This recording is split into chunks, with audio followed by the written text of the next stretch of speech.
안녕하세요. 공공데이터를 활용한 소상공인 매출 등급 예측 모델 제작을 주제로 우리 사이팀 발표 시작하겠습니다. 저는 발표를 맡은 팀장 이한석입니다. 저희 팀은 다음과 같이 4명으로 구성되어 있고요. 주제 및 개요부터 Q&A 순서로 진행하도록 하겠습니다. 먼저 주제 및 개요입니다. 제시된 주제와 배경에 대해 명확히 이해하고자 했습니다.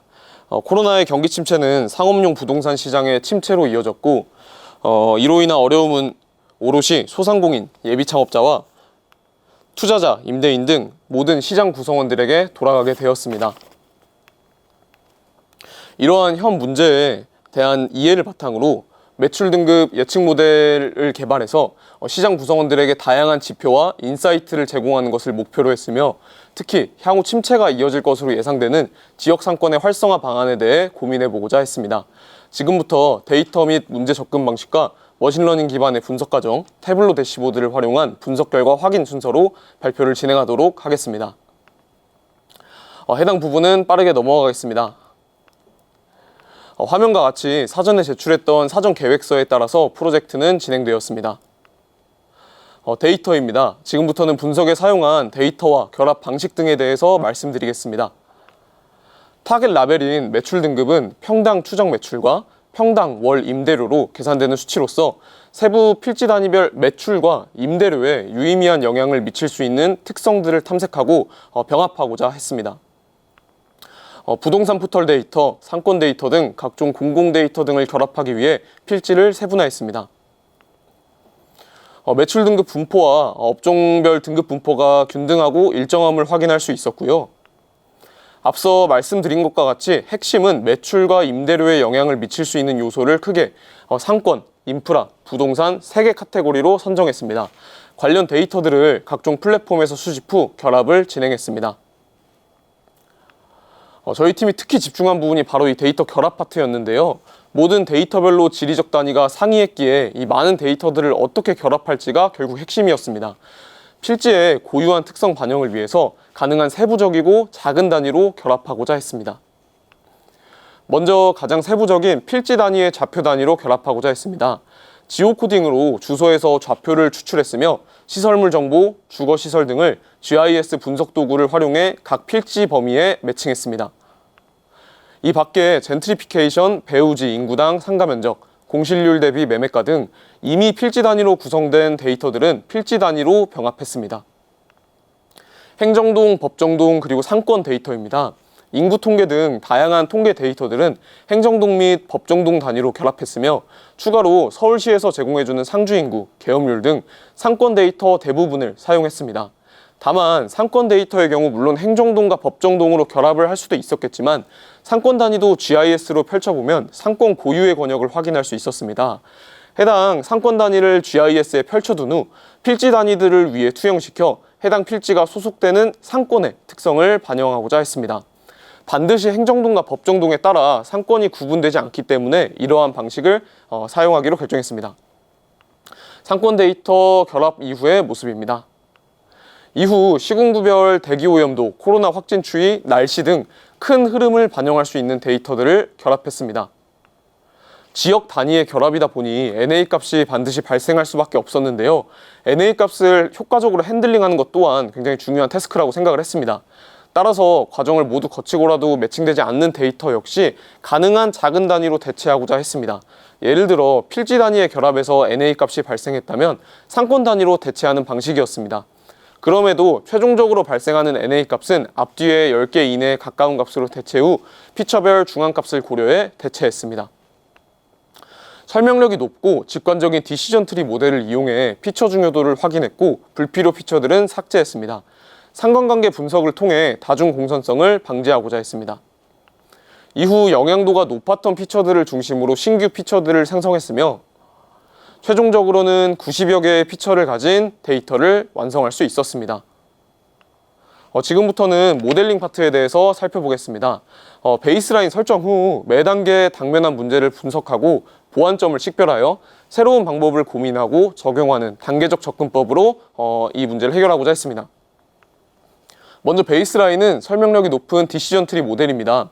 MSE는 0.85 정도였으나 1에서 5등급으로 진행되며 오답률이 상승하고 있음을 확인했고 이 부분을 해결하는 것을 메인 포인트로 좀 선정했습니다.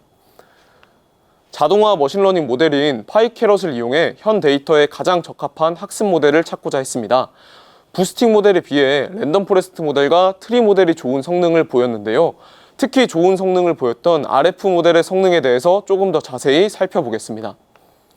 좌측 디시전 트리의 오답률에 비해서 랜덤 포레스트의 1에서 4등급까지의 오답률은 좀 굉장히 유의미한 변화를 보이고 있지만 5등급의 경우 여전히 높은 오답률을 확인할 수 있습니다.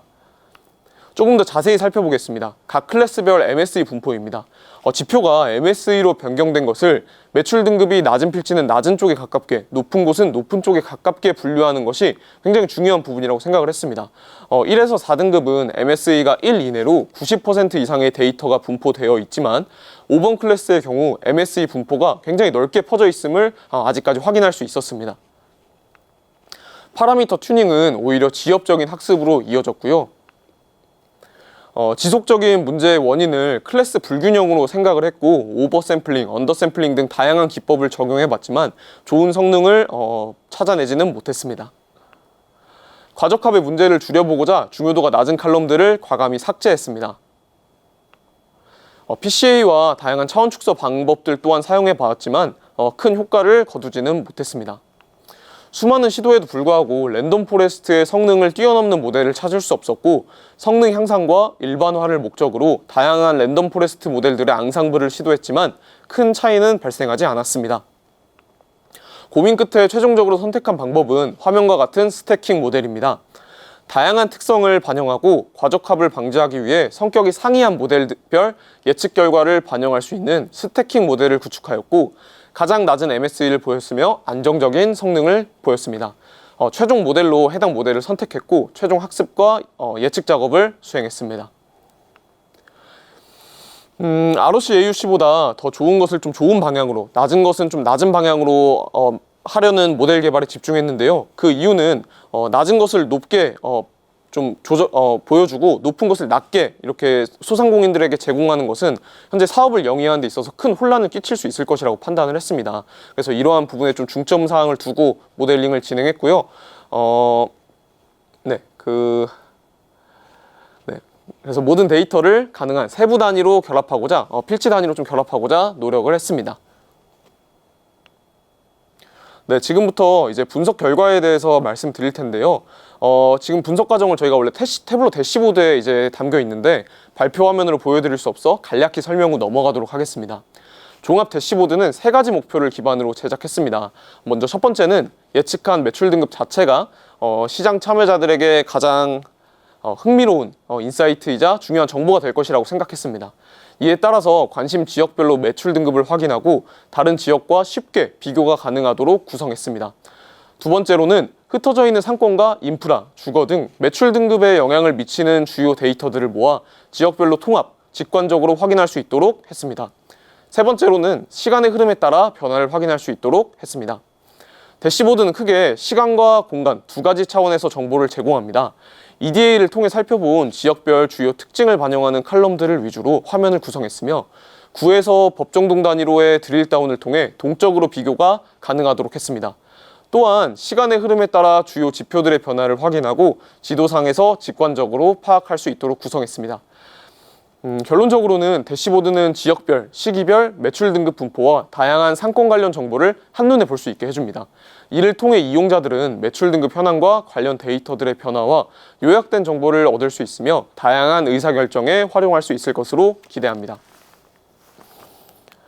네, 이 밖에도 다양한 시각화를 수행했고 차별점이 드러나는 특성들을 파악해 대시보드 시각화에 반영했습니다. 해당 그림에서 보실 수 있듯이 지역구별 평균 매출 등급의 편차를 확인할 수 있는데요. 실제로 데이터 기반의 결과물을 분석하며 주안점을 둔 부분은 평균 매출 등급이 상승하는 발전 지역 내에도 소외되는 소수가 분명히 존재하며 침체되고 있는 지역에도 불구하고 높은 매출 등급을 유지하는 소수가 분명히 존재했습니다. 그중 예측 결과 지속적인 매출 등급 하락이 예상되고 현재 공실률이 높아 침체기에 있지만 영업 평균 개월이 길고 평균 임대료가 낮은 고착화된 상권의 활성화 방안에 대해 고민해 봤습니다. 두 가지 아이디어를 제시하려고 하는데요. 첫 번째 활용 방안은 어반 블록클럽이라고 이름을 지어봤습니다. 이는 지역에 거주하는 부동산 소유자, 주민, 소상공인, 그리고 지자체가 협력하여 지속 가능한 상권 생태계를 구축하는 것을 의미하는데요. 각자의 역량과 자원을 모아 지역의 특색에 맞는 새로운 상권을 만들어 나가는 방식입니다. 저희가 참고한 10정도의 사례는 개개인의 상점주들이 모여서 상권을 살려낸 케이스인데요. 저희는 지자체가 보다 주도적으로 나서서 상권의 컨셉을 공모받아 정하고 입주할 상점들을 고민하고 상권을 재형성하는 방식을 제안하고자 합니다. 네, 상권의 컨셉은 주변 문화시설과 어우러진 올인원 스타일이 될 수도 있을 것이고요. 신당동, 장충동처럼 해당 지역의 아이덴티티를 강조하는 거리도 좋을 것입니다. 혹은 롯데 클라우드 골목과 같이 기업 브랜드 이미지를 강조한 상권 형성 및 지원 또한 가능할 것입니다. 이러한 방식은 현재 높은 공실률을 빠르게 낮추는 동시에 지역 상권 안정화에 기여할 수 있을 것입니다. 다음은 아트테리어 지원 사업입니다. 아트테리어란 소상공인의 점포, 내 외부 디자인을 개선하고 상품이나 서비스의 마케팅에 예술적 요소를 결합하는 방식입니다. 아트테리어는 기업들과의 협력을 통해서도 가능할 것이고요. 지역, 주민, 대학생들과의 연계를 통해서도 가능할 것입니다. 지역 특성을 살려 오픈한 스타벅스는 자신들의 매출뿐만 아니라 경동시장 전체의 매출에도 기여한 사례가 있습니다. 오프라인을 넘어 온라인 스토어, 소셜 네트워크 개설 및 지속적인 활용을 위한 지원 또한 제안합니다. 마케팅 방식과 고객 소통 방식의 다각화로 이러한 지원 방식은 장기적으로 침체 상권의 소상공인들에게 큰 도움이 될 수 있을 것입니다. 소상공인들이 더 널리 알려지고 다양한 세대의 유입에 도움이 될 수 있을 것입니다. 어떤 획일화된 모습이 아닌 지역 특색에 적합한 아트테리어 사업이나 공모 및 지원을 통해 차별화된 지역 상권을 갖춘다면 장기적으로 안정된 매출 등급 향상을 기대할 수 있을 것입니다. 네, 지금까지 예측 모형 개발과 태블릿 대시보드를 이용한 시각화, 지속 가능한 상권 형성을 위한 방안에 대해 설명드렸습니다. 지역 상권은 그 지역의 생명력이자 중심입니다. 개발한 예측 모델을 통해 지역 상권의 향후 미래에 대해 고민하고 이해 관계자들에게 인사이트를 제공함으로써 단기적으로는 시장 안정화에 기여하고 장기적으로는 지역 경제 상생, 발전을 도모하는 데 저희 프로젝트가 도움이 될 수 있을 것으로 기대합니다. 지금까지 우리 사이팀의 발표였고요. 발표 들어주셔서 진심으로 감사합니다. 감사합니다.